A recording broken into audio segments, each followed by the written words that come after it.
Hello everyone, welcome to concept decoder. आप सभी का कॉन्सेप्ट डिकोडर पे स्वागत है। तो हम पढ़ रहे हैं इंजीनियरिंग हाइड्रोलॉजी। इससे पहले हमने डिस्कस किया था इन्फिल्ट्रेशन, तो हम इन्फिल्ट्रेशन से ही कंटिन्यू करेंगे। आप जो स्क्रीन पे ये देख पा रहे हैं, ये हमने पिछले वाले वीडियो लेक्चर में हॉर्टन इक्वेशन, जो इंपेरिकल इक्वेशन है to calculate the depth of infiltration, इस चीज को मैंने एक्सप्लेन किया था।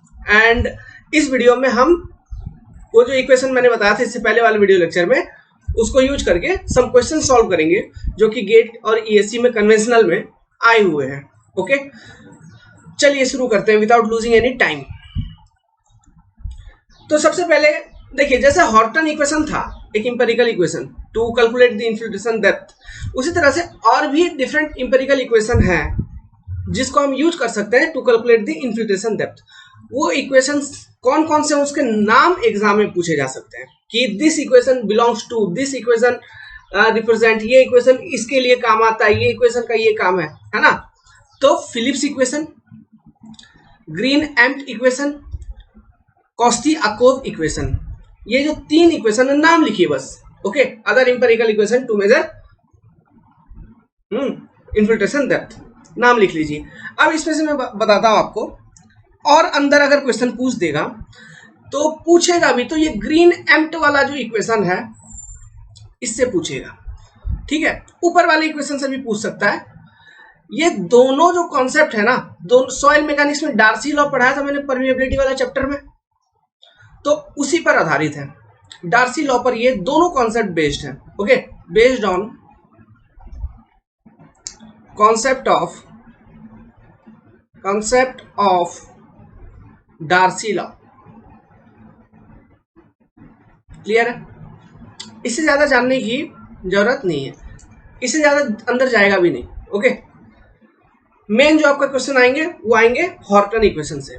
तो चलिए शुरू करते हैं, क्वेश्चन सॉल्व करेंगे। उससे पहले और भी कुछ जान लीजिए, जैसा कि इन्फिल्ट्रेशन का टॉपिक मैंने तो आपको पढ़ा दिया। अब इसमें डिफरेंट चीजें हैं। डिफरेंट चीजें कहने का मतलब है डिफरेंट टाइप्स ऑफ सॉइल है ना, depending on rate of infiltration. Okay, different infiltration का कैटेगरी दिया गया है, इसके रिलेटेड एक टेबल है, उस टेबल से भी क्वेश्चन पूछा जा सकता है ना। ये इन्फिल्ट्रेशन कैपेसिटी का रेंज किस तरह के सॉइल में देखने को मिलता है, मैंने बताया था। सॉइल कैरेक्टरिस्टिक्स जो है ये भी इन्फिल्ट्रेशन को काफी हद तक इफेक्ट करता है। जैसे सैंडी सॉइल, पोरस सॉइल है, उसमें इन्फिल्ट्रेशन ज्यादा होगा as compared to clayey soil, क्योंकि एक तो उसमें वॉइड बहुत पतले पतले होंगे, परमेबिलिटी, पोरोसिटी उसका बहुत ज्यादा है। मैं समझ रहा हूँ, सॉइल मैकेनिक्स में मैंने बताया था पोरोसिटी उसका ज्यादा है, मतलब water holding capacity of fine soil, clayey soil वो ज्यादा होगा as compared to sandy soil. लेकिन जो इन्फिल्ट्रेशन है वो अलग चीज है। वो क्या है? It is the downward movement of water, flow होना चाहिए। समझ रहे हो? तो जैसा कि आपने देखा, मैंने इससे पहले जो कैरेक्टरिस्टिक्स फैक्टर अफेक्टिंग इन्फिल्ट्रेशन मैंने डिस्कस किया था, वहां पे मैंने बताया था कि जैसे सैंड सॉइल अभी सूखा है तो बरसात होगी तो सॉइल के ऊपर जो भी फाइन्स हैं वो पानी में घुल मिल जाएंगे। पानी में जैसे ही घुल मिल जाएंगे फिर अंदर जाएंगे तो वो फाइन्स वहीं पर अटक जाएगा वॉइड्स के अंदर, तो क्लॉग कर देगा वॉइड्स को। धीरे धीरे इन्फिल्ट्रेशन कम होते चलेगी, मतलब पानी का मूवमेंट कम होते चलेगा। समझ रहे हो?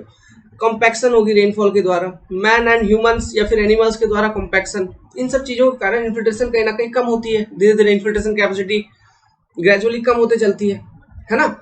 ये चीज हॉर्टन भी एक्सप्लेन किया है, और ये डिक्रीज एक्सपोनेंशियल है।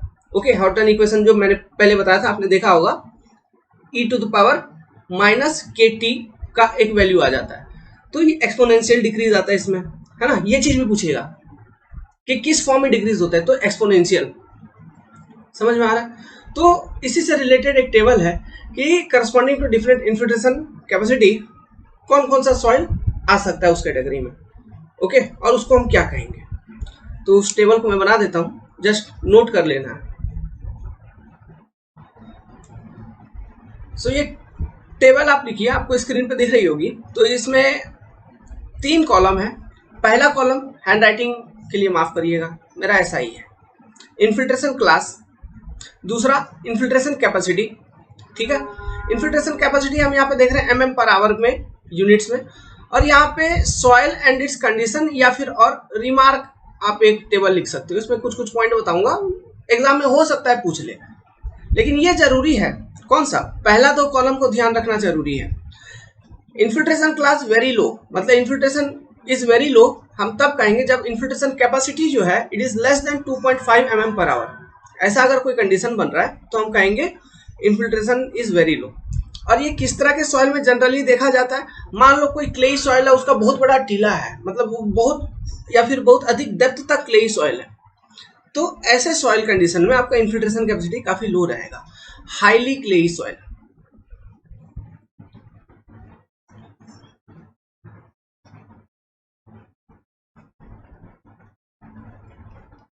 ओके, हाईली क्लेई सॉइल मतलब बहुत अधिक डेप्थ तक क्लेई सॉइल है और काफी मतलब क्ले का परसेंटेज काफी ज्यादा है, ये भी आप कह सकते हो। लो इन्फिल्ट्रेशन, ये किस तरह के सॉइल में आपको देखने को मिलेगा, ये भी ये सैलो सॉइल्स,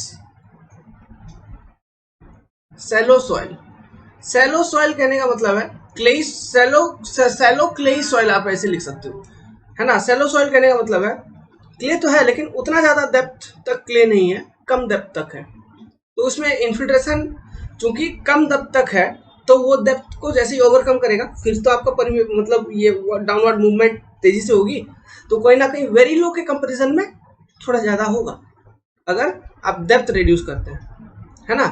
सैलो सॉइल या फिर soil having less organic content या फिर soil having less organic content,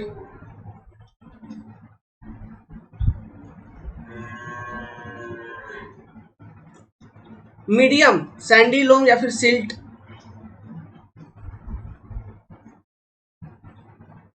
और सिल्ट में आपको मीडियम इन्फिल्ट्रेशन क्लास के अंडर में ये टाइप ऑफ सॉइल आते हैं।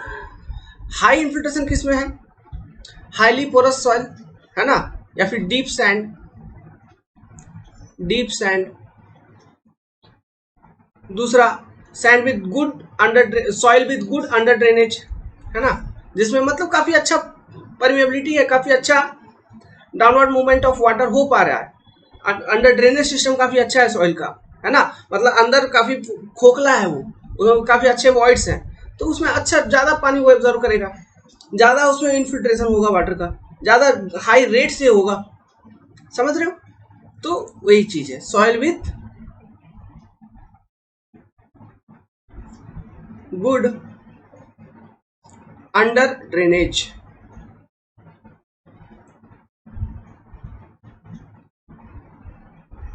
क्लियर है। टेबल ध्यान रखिएगा, फर्स्ट दो कॉलम जो इसमें डेटा है इसको ध्यान रखिएगा, इन्फिल्ट्रेशन क्लास और ये कैपेसिटी का रेंज पूछ सकता है कि इस रेंज में आए तो क्या कहेंगे, उस रेंज में आए तो क्या कहेंगे, ये तो पूछेगा ही पूछेगा। और तीसरा कॉलम में से आपको फोर्थ वाला को तो ध्यान रखने का जरूरत ही नहीं है, आप तो समझ जाओगे डीप सैंड। तीसरा वाला मीडियम वाला ध्यान रखना इसमें क्योंकि स्पेसिफिक है सिल्ट, है ना, तो सिल्ट में मीडियम इन्फिल्ट्रेशन होती है, सैंडी लोम और सिल्ट, ठीक है। और वेरी लो इसके लिए कोई याद रखने की जरूरत नहीं है, आपको पता है क्लेई सॉइल, क्लियर है। तो इस तरह से ध्यान रखना है। हाँ, ये रेंज को प्रैक्टिस कर लीजिए, लिख लिख के याद करके, तो ऑटोमेटिकली याद हो जाएगा। आगे चलते हैं, अब क्वेश्चन सॉल्व करते हैं फ्रॉम हॉर्टन्स इक्वेशन। तो मैं पहले क्वेश्चन लिख देता हूं।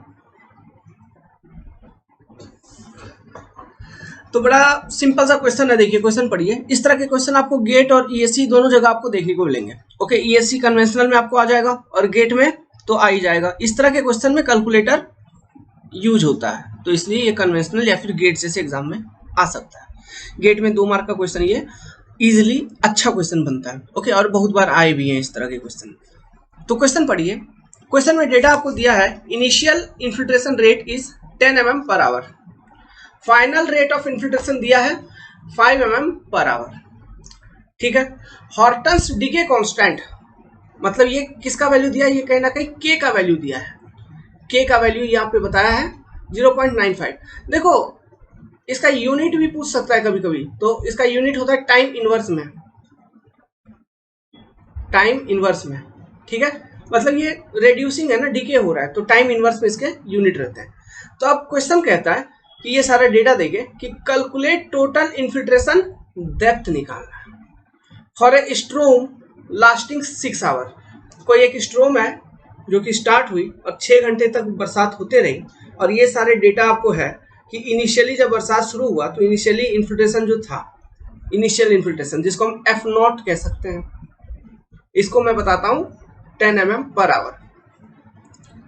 फिर धीरे धीरे ग्रेजुअली जब इन्फिल्ट्रेशन आपका डिक्रीज हुआ, रेट ऑफ इन्फिल्ट्रेशन कैपेसिटी जब फॉल हुई, डिक्रीज हुई, तो एक कांस्टेंट वैल्यू अटेन करती है। तो वो कांस्टेंट वैल्यू, लेट्स सपोज उसको मैं एफ सी कहता हूँ, तो वो कांस्टेंट वैल्यू क्या हो गया, इट इज 5 mm पर आवर। और टोटल ड्यूरेशन ऑफ स्टॉर्म कितना है, टी इक्वल टू 6 आवर, है ना। और स्टॉर्म का रेंज क्या लिखेंगे, 0 to 6 आवर, ठीक है। करंट से ली गई इसलिए थोड़ा डार्क हो गया। तो 0 से लेकर 6 घंटे तक ये बरसात हुई और ऐसा ऐसा कंडीशन हुआ। अब यहाँ पे और क्या दिया है आपका, डीके कांस्टेंट के का वैल्यू दे दिया है विच इज 0.95 आवर इनवर्स। तो हमको क्या कैलकुलेट करना है, total infiltration depth for 6 hour. तो अब हम जानते हैं अकॉर्डिंग टू हॉर्टन हमारे पास एक्सप्रेशन क्या है, infiltration at any time t f t is given as क्या, फाइनल या फिर constant infiltration rate f c plus f naught minus f c e to the power minus k t, यही आपका equation है। तो अगर इसी इक्वेशन को मैं विथ रेस्पेक्ट टू टाइम अगर मैं इंटीग्रेट कर दूंगा, तो यहां पे देखो एफ जो भी है, एफ के यूनिट्स किसमें, mm पर आवर में है। तो अगर मैं इसको टाइम से मल्टीप्लाई करूंगा, है ना, तो ये डेप्थ के फॉर्म में, mm के फॉर्म में आपका कैलकुलेट होके निकल जाएगा। तो मैं क्या करूंगा, मैं इसको इंटीग्रेट कर दूंगा, मैं इंटीग्रेट कर दूंगा ऑफ दिस इक्वेशन कि for total calculating total infiltration for 6 hour. तो F6 इसको मैं लिखता हूं, तो F6 will be what, equal to integration from 0 to 6 f of t, है ना, dt, ये लिख सकता हूं।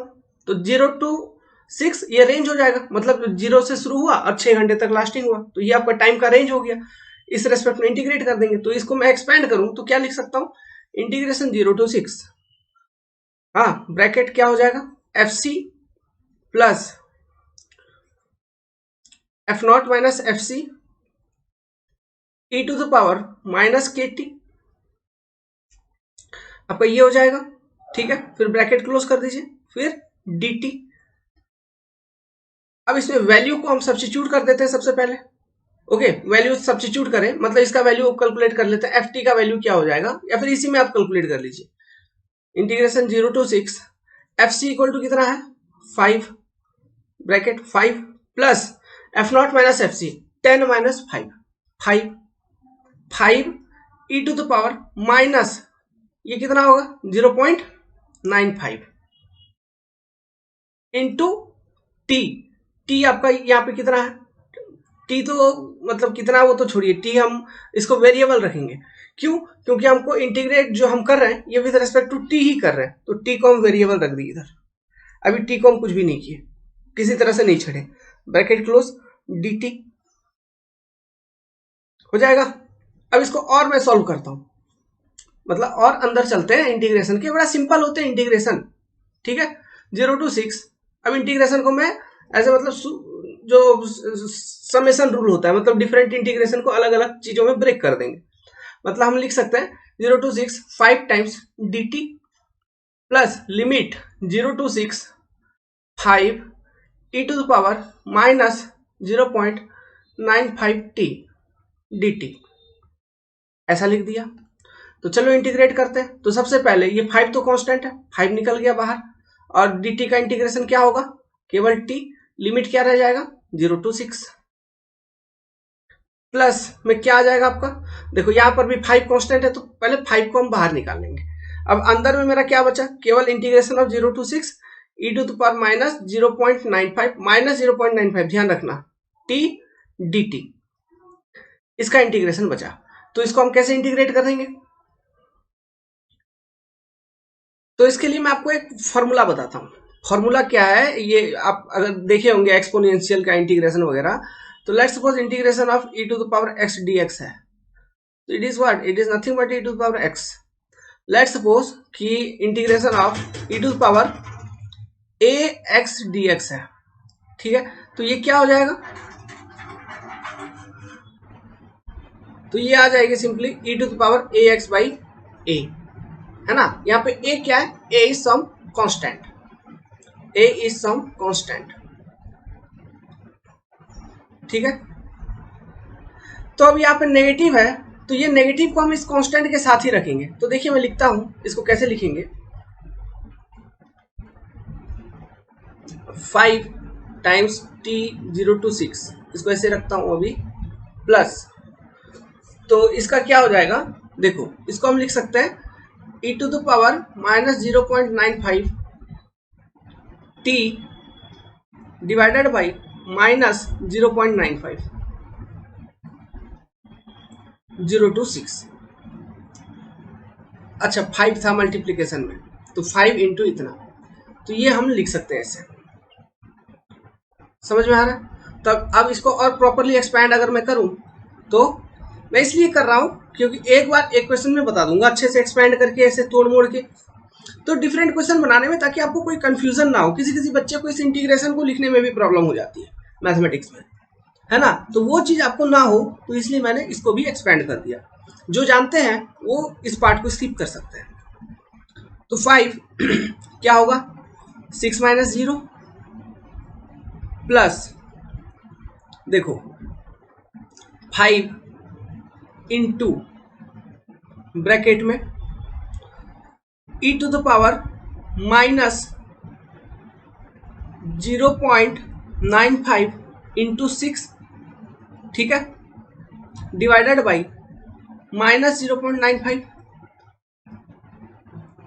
फिर minus e to the power minus 0.95 into 0 divided by minus 0.95।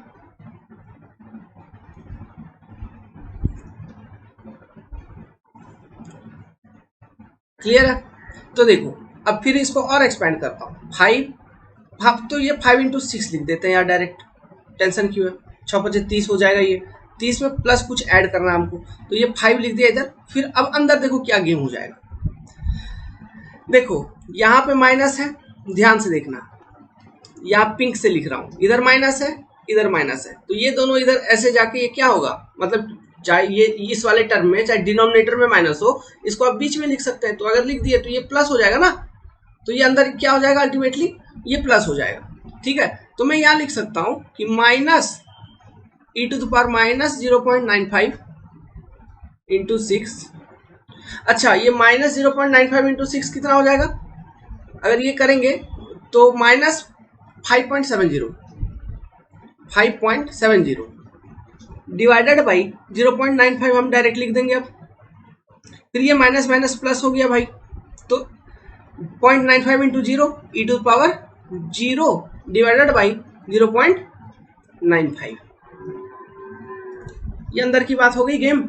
Now अब क्या करेंगे, तो मैं लिख रहा हूँ 6 5 30 डायरेक्ट लिख देता हूँ अभी, ठीक है। आपको तो पता ही चल गया 30 है, तो 30 लिख दिया, कोई उसमें सस्पेंस है नहीं। अब तो 30, अब यहाँ 5 गुना, अब देखो पहला वाला टर्म माइनस में था 5, अच्छा इसको मैं कॉमन निकाल सकता हूँ 0.95 को, तो मैं इसको डिवाइडेड बाई 0.95 कॉमन निकाल लिया बाहर। तो अब देखो पहला वाला टर्म नेगेटिव में था, दूसरा वाला टर्म पॉजिटिव में है, तो मैं प्लस से माइनस घटाने के इस तरह से इक्वेशन में आगे पीछे कर सकता हूँ। मैं इसको लिख सकता हूँ e to the power 0 minus e to the power minus 5.70। अब कैलकुलेटर है, इनका वैल्यू निकल जाएगा e टू द पावर 0 का और e to the power minus 5.70 का, ठीक है। अब कैलकुलेट मार देंगे तो 30 प्लस, तो जब आप कैलकुलेट करोगे इस वाले टर्म को कैलकुलेटर में कैलकुलेट करके देखिए, ये टोटल डेप्थ आ जाएगा आपका 5.24 अप्रोक्सीमेटली। अब 25 भी लिख सकते हैं, नहीं मेरा तो 5.24 आया था, तो किसी किसी का 25 भी आ जाता है, ठीक है। अगर वो बहुत ज्यादा डेसिमल वाले टर्म्स को कंसिडर कर लेते हैं तो मतलब 5.249 2487 249 ऐसा आ जाता है, तो 5.25 लंप सम लिख देते हैं, हमारा 24 के आसपास आया था तो हम 24 ही रखे हैं, कोई दिक्कत नहीं है। तो 30 प्लस 5.24 35.24 ये mm में आ गया। तो इतना टोटल डेप्थ ऑफ वाटर उस 6 घंटे के स्ट्रोम के दौरान इन्फिल्ट्रेट किया। अब समझ रहे हैं हॉटन इक्वेशन का यूज कि किस तरह से हम ये डेप्थ ऑफ इन्फिल्ट्रेशन को कैलकुलेट करते हैं। क्लियर है? कोई डाउट? अगर डाउट होगा तो मेरा नंबर रखिए 7008-420-353, व्हाट्सअप करो इस नंबर पे। हाइड्रोलॉजी का पेपर जो है पेड है, इसको आप एनरोल कर लीजिए और एनरोलमेंट के लिए आप व्हाट्सअप करिए हमसे, आप डिटेल आपको बता देंगे। ओके, ग्रुप में ज्वाइन कर लीजिए, बहुत सारे स्टूडेंट्स हैं, एक दूसरे का डाउट क्लियर करते हैं, हम भी ग्रुप पे एक्टिवेट रहते हैं और आपका डाउट हम भी वहाँ पे क्लियर करते हैं अगर आपको डाउट आती है तो। आप हमारा एंड्रॉयड ऐप भी डाउनलोड कर लीजिए from play store, concept decoder के नाम से आपको मिल जाएगा। वहाँ पर आप इजीली पेड सब्जेक्ट का सब्सक्रिप्शन को एक्सेस कर सकते हैं। आप अपने मोबाइल में वीडियोस को सेव करके जब मन करे तब देख सकते हैं till your subscription period. Okay, price काफी कम है, काफी कम। चलिए नेक्स्ट क्वेश्चन सॉल्व करते हैं। आप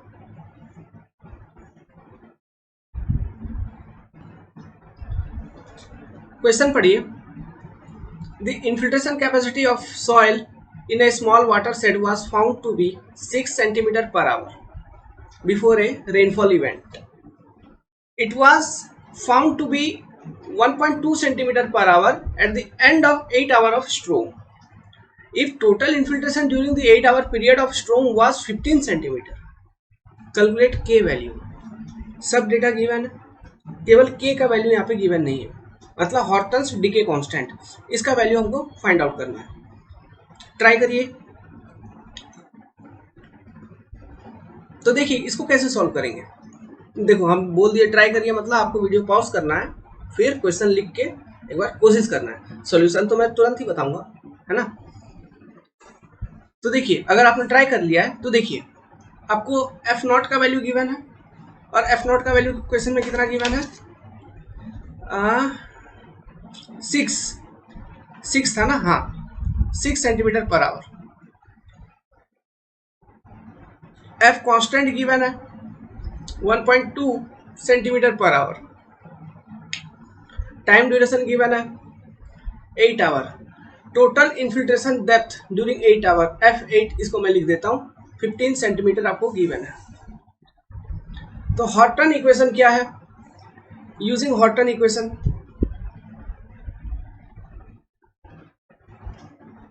हॉर्टन्स इक्वेशन हमारे पास क्या है, F at any time t, rate of infiltration at any time t is equal to FC, formula बार बार लिखिए याद हो जाएगा, F not minus FC e to the power minus KT। ये सारे डेटा अब इसको यूज करके हमको तो इसको यूज करके हमको K का वैल्यू निकालना है। तो हमको पता है total infiltration during 8 hour of duration of स्ट्रोम आपको गिवन है क्वेश्चन में, है ना। तो हम पहले इस इक्वेशन को इंटीग्रेट कर लेते हैं, तभी तो हमको टोटल इन्फिल्ट्रेशन निकलेगा। तो अगर इस इक्वेशन को इंटीग्रेट करोगे तो integrating this equation from 0 to t, तो हमको total infiltration for t hour duration FT, let's suppose ये हमको निकल के आ रहा है, तो ये FT dt है ना। तो इसको इंटीग्रेट करूंगा तो क्या रिजल्ट आता है, देखिए 0 टू t FT क्या है, FC plus F not minus FC e to the power minus KT dt, यही है। तो इसको इंटीग्रेट करेंगे तो integration 0 to t FC dt plus F not minus FC plus integration of 0 to t F not minus FC e to the power minus KT dt, ये है। अब देखो अब क्या हो जाएगा, तो इक्वल टू हम लिख सकते हैं FCT, ठीक है, plus F not minus FC constant, इसको बाहर निकाल लिया, integration of 0 to t e to the power minus KT dt, ठीक है। अब ये वाला टर्म यहाँ पर गेम है, आपने सॉल्व किया होगा, आपने भी जो सॉल्व किया होगा उससे एक्यूरेट आंसर निकला होगा या फिर सॉल्व करने में बहुत मुश्किल आई होगी।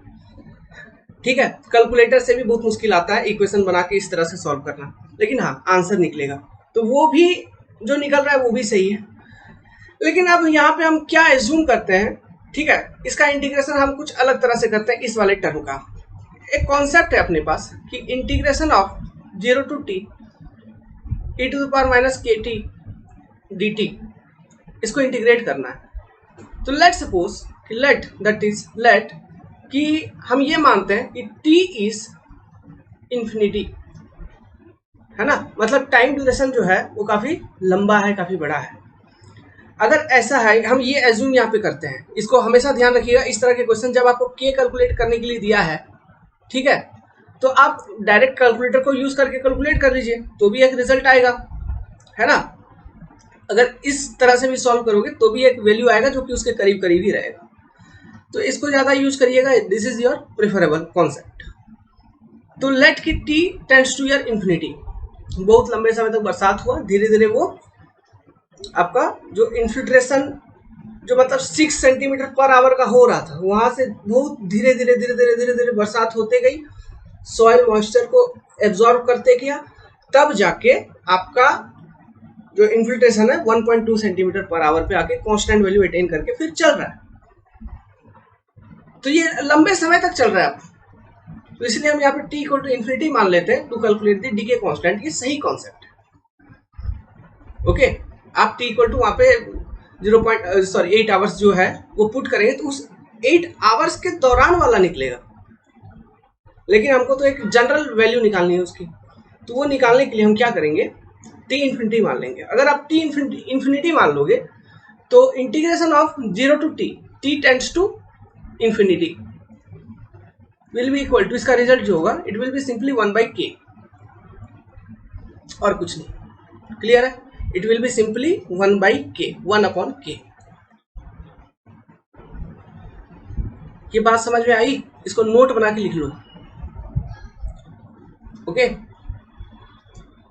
किताबों में सॉल्यूशन में आप इन सब चीजों को देखेंगे, लेकिन इसके पीछे एक्चुअल रीजन क्या है ये समझ में नहीं आएगा। तो एक्चुअल रीजन ये है कि हमको एक जनरल वैल्यू निकालनी है।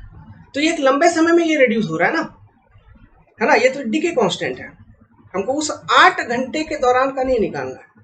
क्वेश्चन में उस 8 घंटे के दौरान का total depth of infiltration given है ना, लेकिन क्वेश्चन में ये नहीं कहा है कि उस 8 घंटे के बाद आपका इन्फिल्ट्रेशन कैपेसिटी उतना हो गया है। वो कभी भी हुआ होगा, ओके, वो लेकिन एक कुछ समय बाद आपका जो फाइनल रेट ऑफ इन्फिल्ट्रेशन है वो होगी आपका कितना, 1.2 सेंटीमीटर पर आवर का। तो ये लंबे समय तक चल रहा है। अब कितने समय तक चल रहा है हमको पता नहीं, ठीक है। इसलिए t इक्वल टू इन्फिनिटी मान के हम इधर सॉल्व करेंगे तो ये आपका 1/k रिजल्ट आ जाएगा। तो अगर ये रिजल्ट आ गया तो ये जो ऊपर मैंने इक्वेशन अभी लिखा है इसको सॉल्व करते हैं। तो ये क्या हो जाएगा, fct plus f0 minus fc into 1/k, है ना, ये हो जाएगा। तो total infiltration f for 8 hour depth आपको गिवन है क्वेश्चन में, इक्वल टू हम ऐसे लिख देते हैं, तो fc into t plus f0 minus fc by k। तो इसको सॉल्व करेंगे। 15 इक्वल टू ये fc इक्वल टू कितना था, 1.2 into 8 plus 6 minus 1.2 divided by k। तो यहाँ से k का वैल्यू हम निकाल लेंगे। तो जब आप k का वैल्यू यहाँ से निकालोगे तो आप देखोगे इट विल बी समथिंग 0.88 या 0.89 आवर इनवर्स का आ जाएगा आपको। बड़ा सिंपल था। तो ये कॉन्सेप्ट, इसमें वही एक ट्रिक थी, है ना, वो लॉजिक। तो उसको ध्यान रखिएगा, गेट वाला कभी भी यूज कर लेगा उस लॉजिक।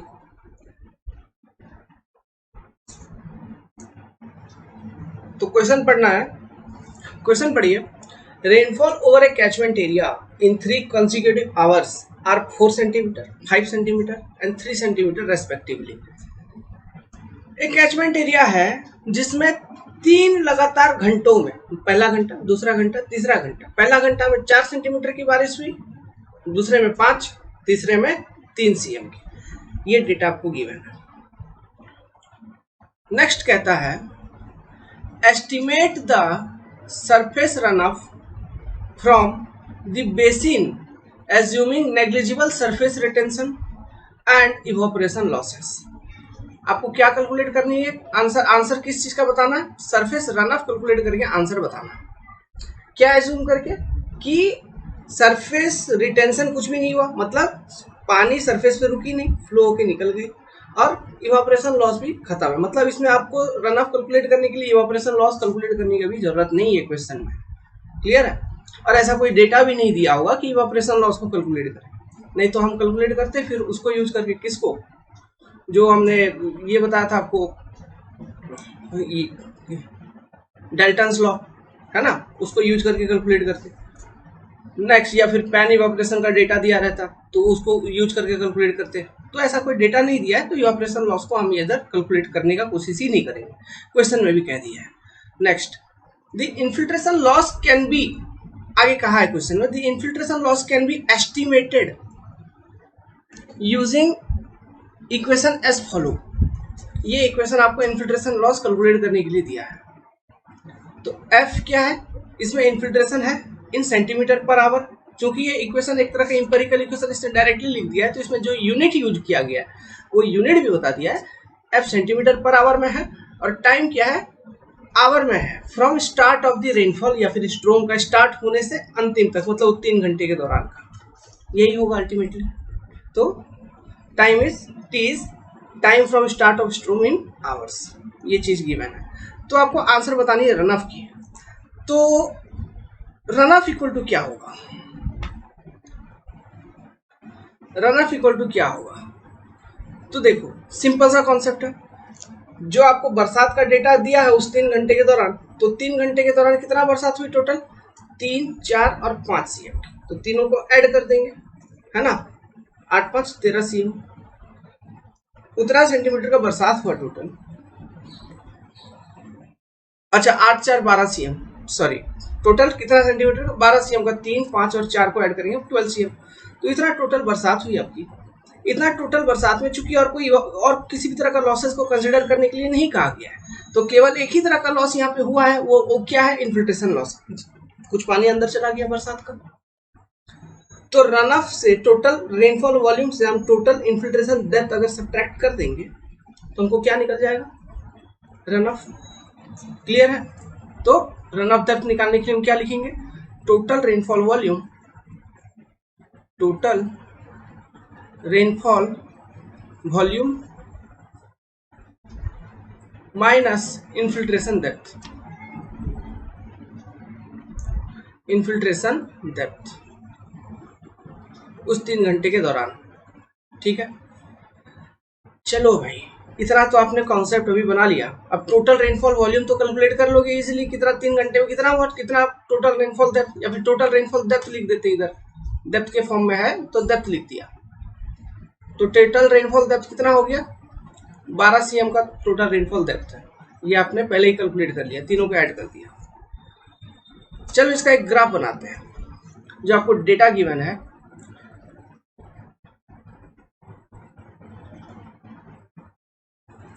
देखिए डेटा ये गिवन है, यहाँ पे रेनफॉल डेप्थ गिवन है वर्सेस टाइम का। ओके, तो अगर मैं इसको इंटेंसिटी के फॉर्म में भी रिप्रेजेंट करूं तो पहला घंटा में क्या बोल रहा है? 4 सेंटीमीटर का बरसात हुआ। तो 0 से लेके 1 आवर तक में 4 सेंटीमीटर पर आवर के टर्म्स में बरसात हुई इस इंटेंसिटी से। फिर दूसरे घंटे में क्या हुआ? मैग्नीट्यूड बढ़ा। दूसरे घंटे में मतलब 1 से लेकर 2 घंटे तक में 5 सेंटीमीटर पर आवर की दर से बरसात हुई। तीसरे घंटे में क्या हुआ? दर कम गया, ये हुई आपका 3 सेंटीमीटर पर आवर के रेट से। ये एक रेनफॉल हाइटोग्राफ है।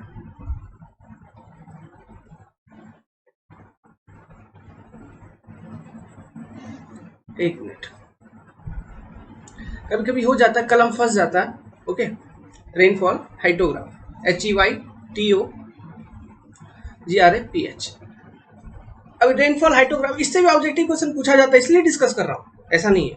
तो ये जो रेनफॉल हाइटोग्राफ है, इसको देखो, ये किसके किसके बीच प्लॉट है? रेनफॉल इंटेंसिटी वर्सेस टाइम के बीच का प्लॉट है रेनफॉल हाइटोग्राफ। नाउ अगर इस ग्राफ को मैं एनालिसिस करूं तो ये ग्राफ मेरे को क्या देगा?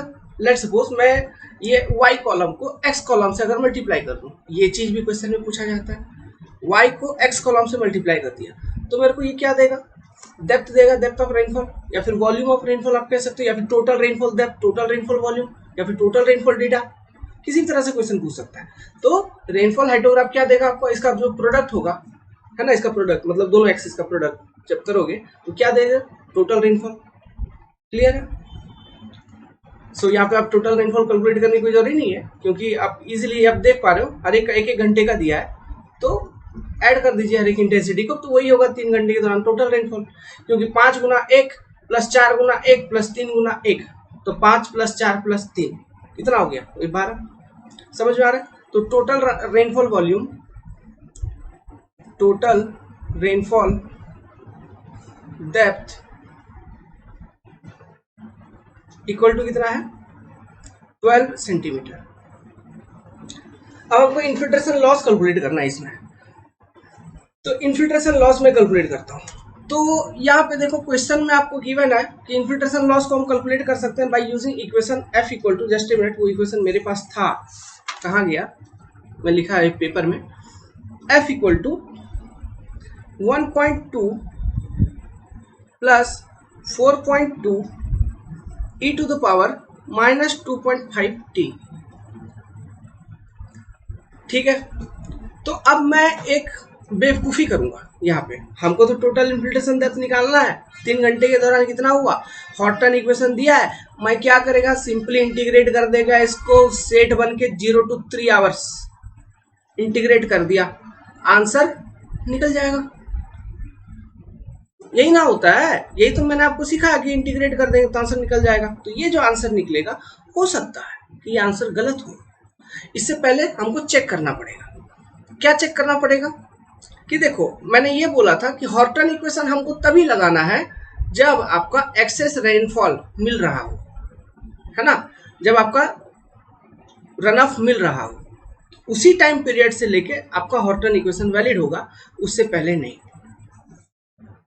तो लेट्स सपोज कि मैं एक चीज यहाँ पे कैलकुलेट करने का कोशिश करता हूँ, चेक करने की कोशिश करता हूँ कि एट t इक्वल टू 0, जब समय एकदम स्टार्ट था, रेनफॉल जब स्टार्ट हुआ है, तो according to this Horton equation मेरा इन्फिल्ट्रेशन रेट क्या होगा? एफ नॉट, मतलब इनिशियल इन्फिल्ट्रेशन रेट क्या रहा होगा? Let me calculate. क्योंकि इनिशियली जब बरसात हुई तो बरसात की इंटेंसिटी क्या थी? Rainfall intensity, rainfall intensity let's suppose मैं आई कहूंगा, तो इनिशियली जब बरसात हुई तो रेनफॉल इंटेंसिटी क्या था? इट इज 4 सेंटीमीटर पर आवर, और ये 1 घंटे के ड्यूरेशन तक रही है, समझ रहे हो कि नहीं? और 4 सेंटीमीटर पर आवर का इंटेंसिटी था, और ये 1 घंटे तक यही इंटेंसिटी के साथ बरसात हुई है। ओके, तो ये हो सकता है कि उस पहले 1 घंटे के दौरान, क्योंकि इनिशियल इन्फिल्ट्रेशन कैपेसिटी काफी अधिक होता है किसी भी सॉइल का, काफी अधिक होता है, ये चीज हम जानते हैं। तो यहाँ पे हम ये बेवकूफी नहीं कर सकते कि डायरेक्टली हम इसको कैलकुलेट कर ले इंटीग्रेट करके 0 to 3। हमको एक बार चेक कर लेना चाहिए कि इनिशियल इन्फिल्ट्रेशन कैपेसिटी कितना था।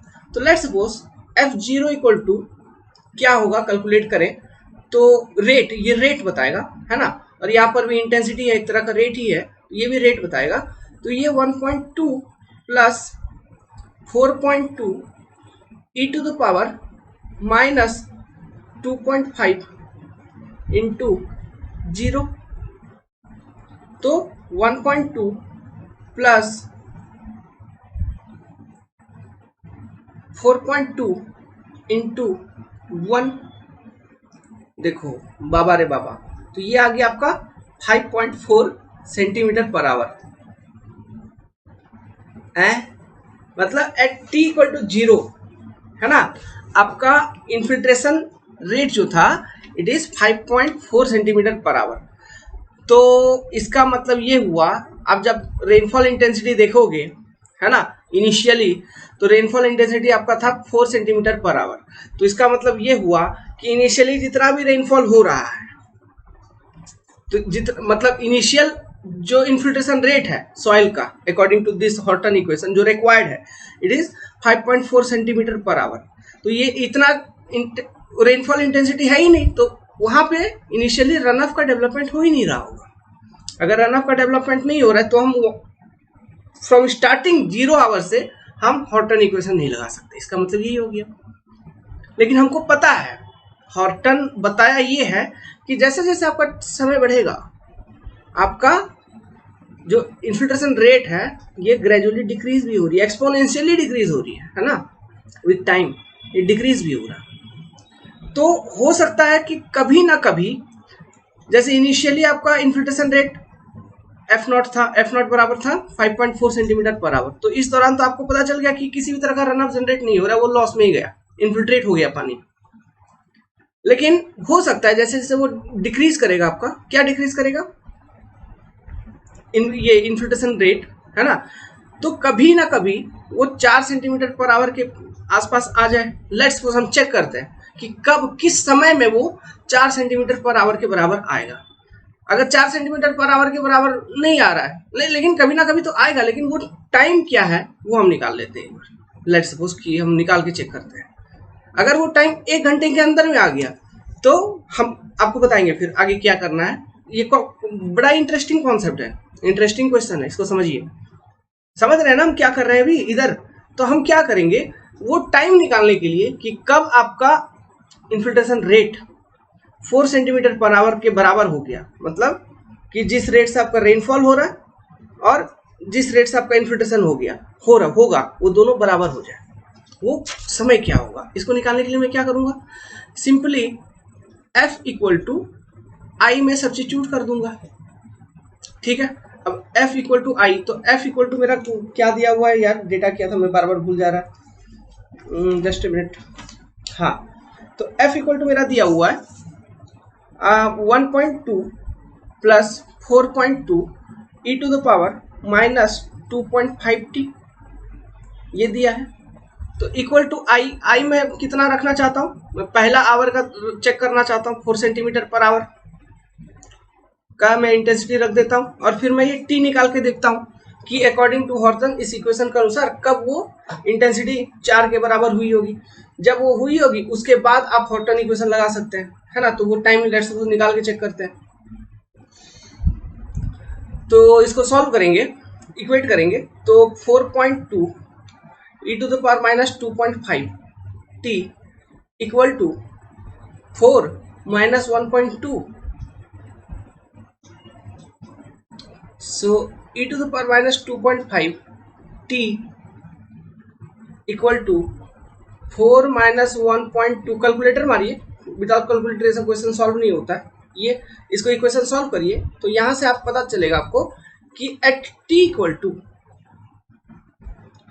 0.162 आवर,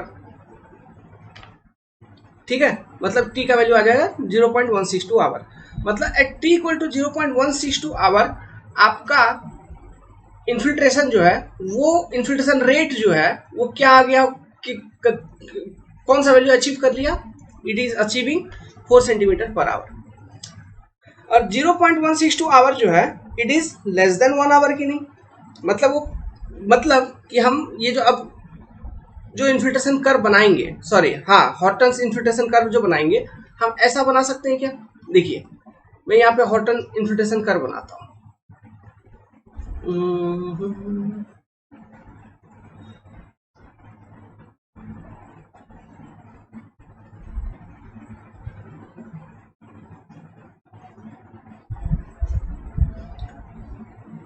इस तरह का हॉर्टन इन्फिल्ट्रेशन कर्व बना सकता हूं। देखो अब इसमें क्या है, ये जो यहाँ पे जो कट कर रहा है, ये जो टाइम है, ये क्या है, ये टाइम है 0.162 आवर, है ना। तो अब run of volume, run of depth अगर हमको निकालना है तो रन ऑफ हमको यहाँ क्वेश्चन से ही दिख रहा है, अब ये डायग्राम से, ये जो पार्ट का रेनफॉल है, इस पोर्शन में जो रेनफॉल आपको मिल रहा है, this is your excess rainfall and this will contribute to runoff. समझ रहे? तो हमको ये चीज निकालनी है। तो ये निकालने के लिए हमको ये इन्फिल्ट्रेशन डेप्थ कितना हुआ ये निकालना है, ये वाला जो अभी ब्लू शेडिंग कर रहा हूं। अच्छा ये बताओ कि मैंने धीरे धीरे, जैसे मेरे को पता चल गया 0.162 पे तो 4 का पता चल गया कि वो इन्फिल्ट्रेशन जो रेट है वो 4 हो गया, तो मैंने इस तरह से किया। उसके नीचे फिर देखो, उसके नीचे कर्व को, एक तो मेरे को पता है कि कर्व आपका डिक्रीज होगा, तो मैंने डिक्रीज किया। लेकिन ये जो लास्ट वाला आवर है 02 मतलब सेकंड से तीसरा आवर, तो इस बीच में तो रेनफॉल इंटेंसिटी 3 सेंटीमीटर पर आवर का है, तो क्या हॉटन्स का उधर नीचे आएगा? बिल्कुल आएगा। क्यों? क्योंकि देखो जो हॉटन्स इक्वेशन है, इसमें जो इसमें क्वेश्चन में दिया हुआ है, तो इसमें एफसी का वैल्यू कितना है? 1.2 है क्या? मतलब एफसी इक्वल टू 1.2 सेंटीमीटर पर आवर, मतलब धीरे धीरे ग्रेजुअली डिक्रीज होते होते वो एक कांस्टेंट वैल्यू अटेन करेगी जिसका वैल्यू होगा 1.2 सेंटीमीटर पर आवर। तो जब मैं सुपर इम्पोज किया तो लास्ट आवर में, तो इसी तरह मैं सुपर इम्पोज करूंगा कि लास्ट आवर में जब धीरे धीरे ग्रेजुअली डिक्रीज हुआ तो 1.2 सेंटीमीटर पर आवर हो गया। 1.2 सेंटीमीटर पर आवर क्या 3 सेंटीमीटर पर आवर से कम नहीं है? कम है ना। तो इस तरह का ये कर्व बन जाएगा आपका। ठीक है, अब तो यहाँ पे टोटल इन्फिल्ट्रेशन हम कैसे निकालेंगे? तो देखो टोटल इन्फिल्ट्रेशन निकालने का कॉन्सेप्ट क्या हो जाएगा कि टोटल इन्फिल्ट्रेशन डेप्थ, ठीक है, एफ टी इक्वल टू 0 से 1.62 आवर के लिए आपका इन्फिल्ट्रेशन किस रेट से हुआ? जो रेनफॉल इंटेंसिटी था उसी रेट से आपका इन्फिल्ट्रेशन हुआ, क्योंकि उससे ज्यादा तो पानी आया नहीं। तो जो रेनफॉल इंटेंसिटी था 4 सेंटीमीटर पर आवर के रेट से इंटू 0.162 आवर तक इतना इन्फिल्ट्रेशन हो गया, मतलब स्टार्टिंग में। उसके बाद प्लस अब जो हम कैलकुलेट करेंगे हॉटन इक्वेशन को इंटीग्रेट कर देंगे 0.162 आवर से लेके 3 आवर के बीच में। ठीक है, कौन सा इक्वेशन? यही 1.2 प्लस आपका क्या है 4.2 e to the power minus 2.5 t dt, ये इंटीग्रेट करके ऐड कर देंगे। समझ में आ रहा है? तो ये आपका टोटल डेप्थ ऑफ इन्फिल्ट्रेशन निकल जाएगा। सिंपल है, कॉन्सेप्ट समझ में आया? चलो इंटीग्रेट करो, आंसर निकालो। तो टोटल इन्फिल्ट्रेशन डेप्थ हम ऐसे लिख सकते हैं अप टू 0.162 आवर जो इन्फिल्ट्रेशन हुई होगी वो किस रेट से हुई होगी? 4 सेंटीमीटर पर आवर के दर से। तो इतना plus integration of Horton equation कर। ठीक है, मैंने बोला था हॉटन इक्वेशन कर तभी वैलिड होगा जब आपको रेनफॉल एक्सेस मिल रहा होगा। ठीक है, तो हमने अप्लाई कर दिया हॉटन इक्वेशन।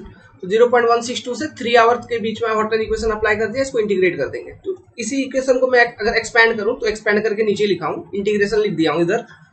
क्या हो जाएगा 1.2 पहला टर्म का 1.2 t 0.162 to 3 plus 4.2 e to the power minus 2.5 t divided by minus 2.5 integrate limit क्या है 0.162 से लेके 3, और इसको एक्सपेंड करने बोलते हैं।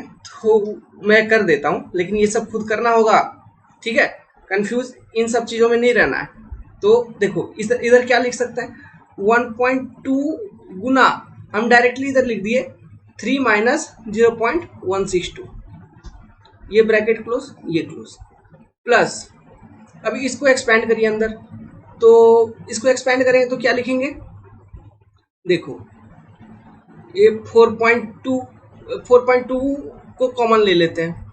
ओके, इसको ऐसे लिख देते हैं 4.2 बाहर निकाल लेते हैं 4.2 डिवाइडेड बाई हम ये लिख देते हैं 2.5 को भी बाहर निकाल लिया। अब अंदर में क्या बचेगा? जब आप कंप्लीटली अच्छे से एक्सपेंड करोगे जैसा मैंने पहले भी कर रखा है तो अंदर आपका क्या आ जाएगा? देखो मैं लिख देता हूँ यहाँ पे डायरेक्ट अंदर में, ये मैं लिख दूंगा क्या लिख दूंगा e to the power minus 2.5 into 0.162।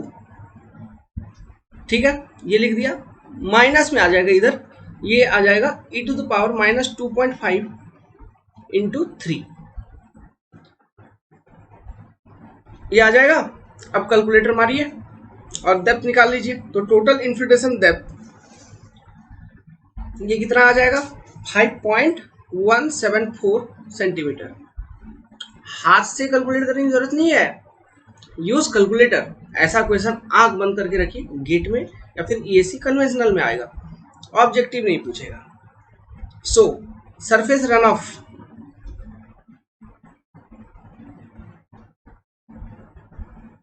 Equal to क्या हो जाएगा, जैसे मैंने बताया था total rainfall depth minus total infiltration depth.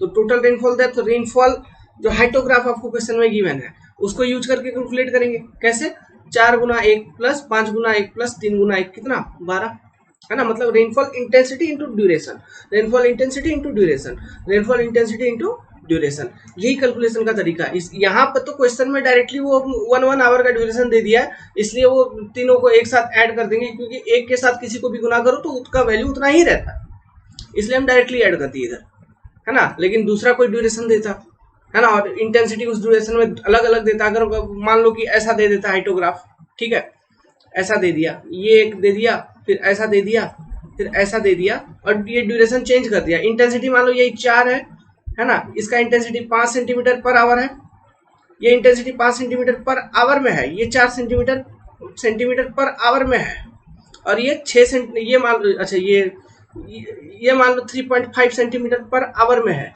इस तरह से, है ना। और ड्यूरेशन यहाँ पे क्या कर दिया 0 to 2, ठीक है, और 2 से 6 कर दिया और 6 से 9 कर दिया, ऐसा ड्यूरेशन कर दिया।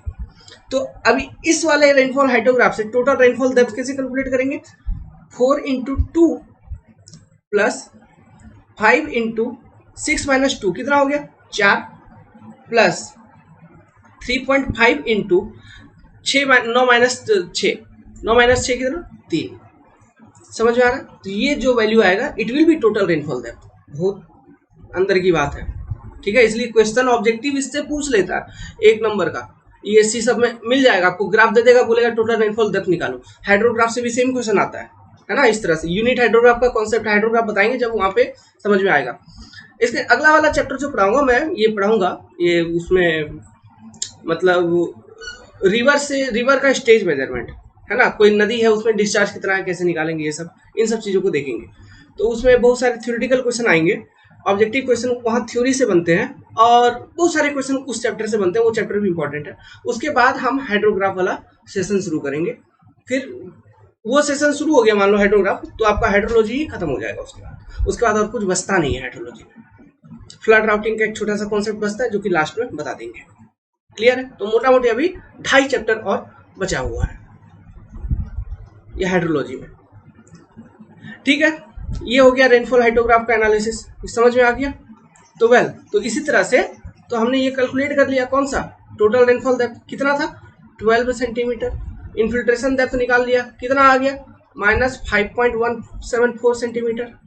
तो घटा दीजिए, तो टोटल सरफेस रन ऑफ का वॉल्यूम कितना आ जाएगा 6.826 centimetre.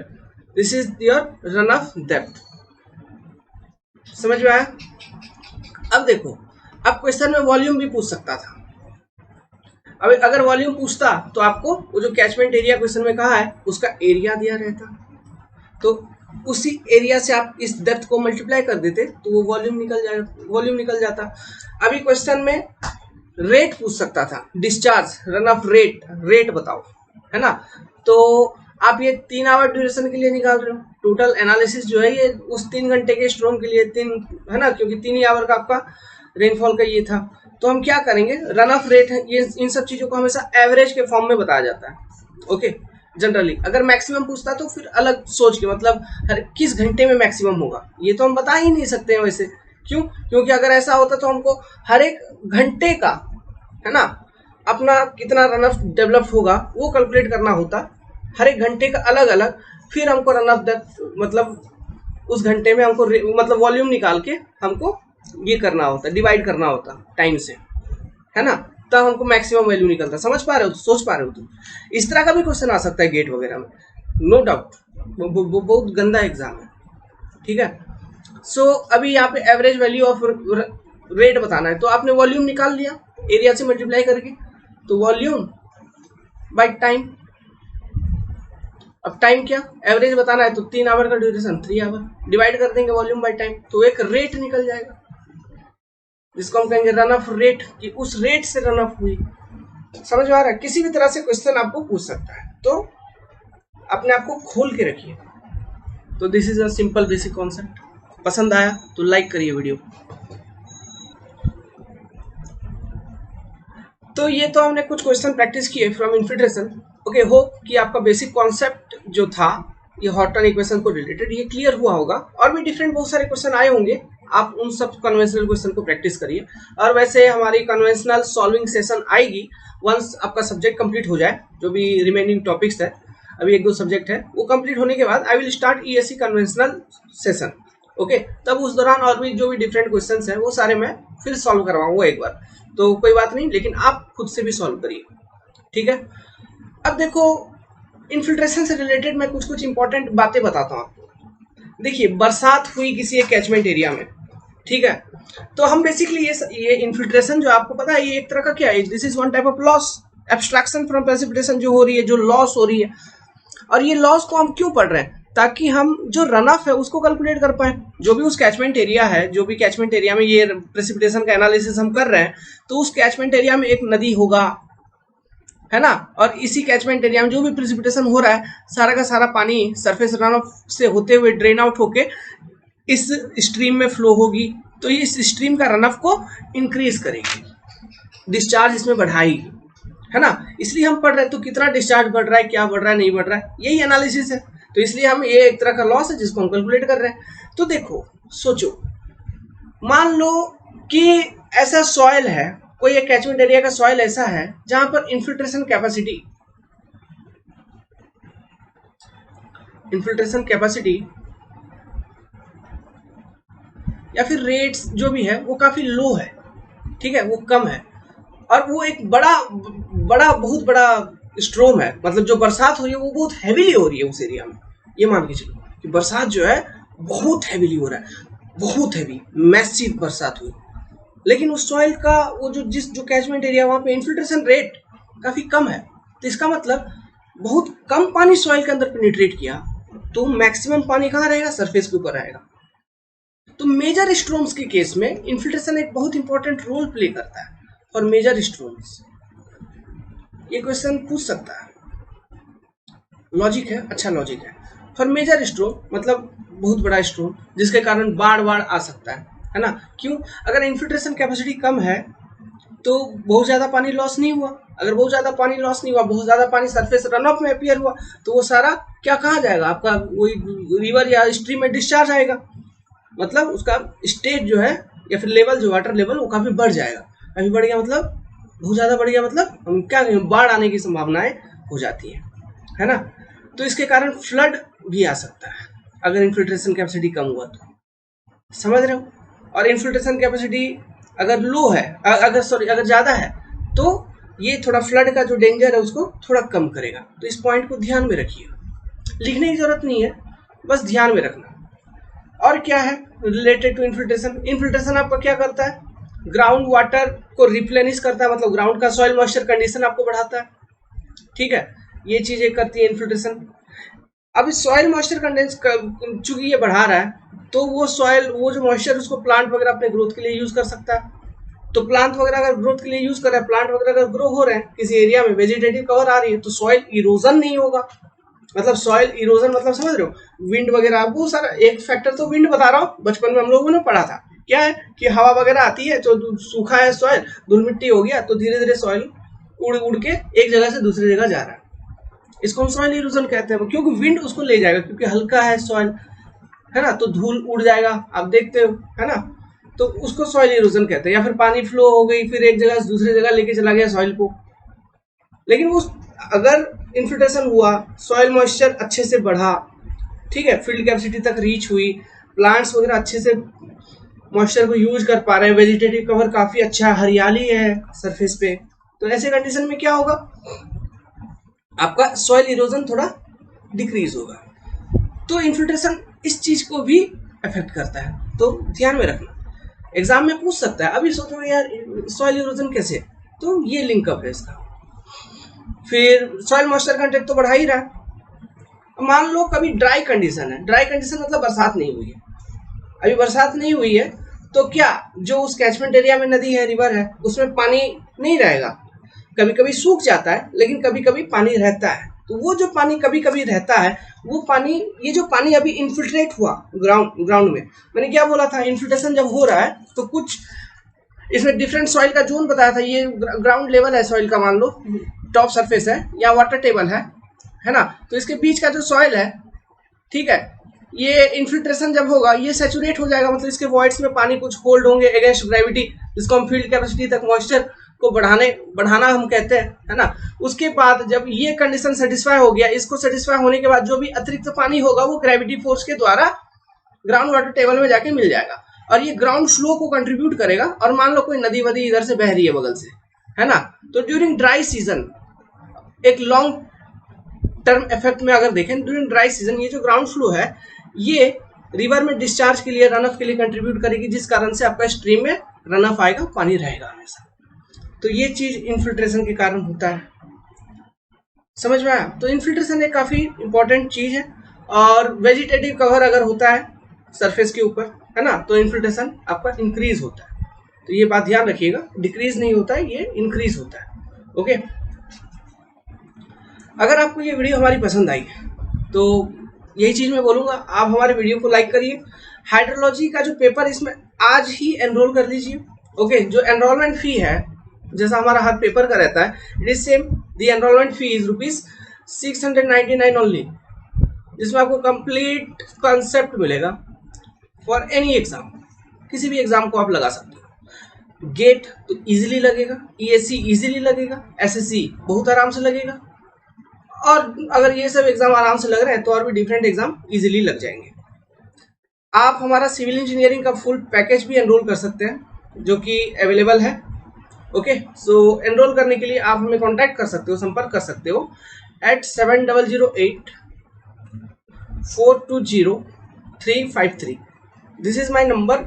Okay, you can WhatsApp me, या फिर आप मुझे टेलीग्राम पे मैसेज कर सकते हैं। ओके, इसी नंबर से हमारा व्हाट्सएप ग्रुप भी जुड़ा हुआ है कॉन्सेप्ट डिकोडर का, तो आप ग्रुप पे आ जाइए। ग्रुप पे बहुत सारे स्टूडेंट्स हैं, तो एक दूसरे से क्वेरी चलते रहता है ना, क्वेश्चन आंसर पोस्ट चलते रहता है, सभी एक दूसरे की मदद करते हैं, और हो सकता है आप भी कल को जाके उनको मदद करोगे।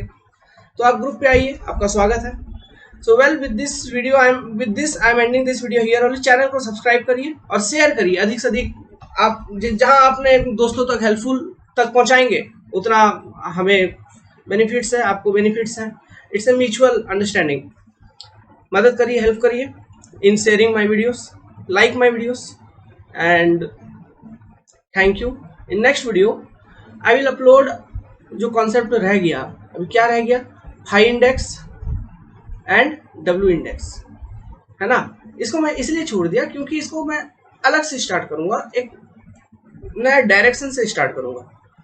ठीक है, अभी तक जो पढ़ा, फिर इन सब चीज़ों को यूज करके इधर दिमाग लगाएंगे कि ये कैसे है। ओके, और फिर और कुछ छोटे छोटे टॉपिक वो इसी वीडियो में हम कवर अप करेंगे। Okay, so good luck, have a nice day, see you all in next video.